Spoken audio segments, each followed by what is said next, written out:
exploring phase transitions in social systems, a sociophysics perspective. Welcome to the Universal Principles podcast. Today we're diving into phase transitions in social systems. It sounds complex, but it's actually a fascinating idea about how societies change. We have an expert here to break it down. Welcome. Thanks for having me. It's a pleasure to be here. Phase transitions, as applied to social systems, are all about understanding how societies can experience sudden and dramatic shifts, much like water turning into ice or steam. My field, sociophysics, uses tools from physics to model and predict these shifts. Sociophysics, wow, that's a term I don't hear every day. So how does a concept from physics apply to something as messy as human society? Well, at its core, it's about recognizing that social systems are complex networks of interacting individuals. The higher concept at play is that these systems have critical thresholds or tipping points. Small changes can accumulate, and suddenly, boom, the whole system flips to a new state. It's all about how collective behavior emerges from individual actions. So it's like a pot of water slowly heating up, and then all of a sudden it's boiling. Can you give us a concrete example of a phase transition in a social context? Absolutely. Think about the Arab Spring uprisings.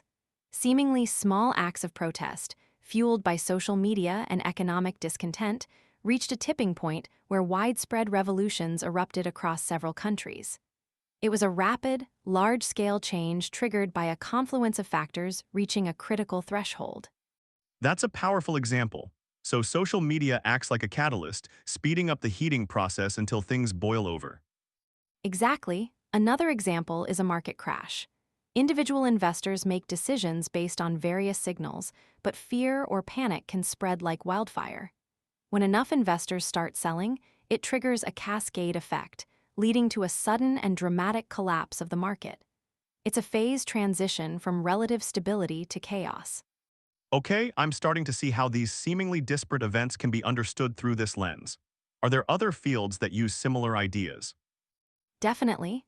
Consider cultural evolution, which studies adaptive innovation.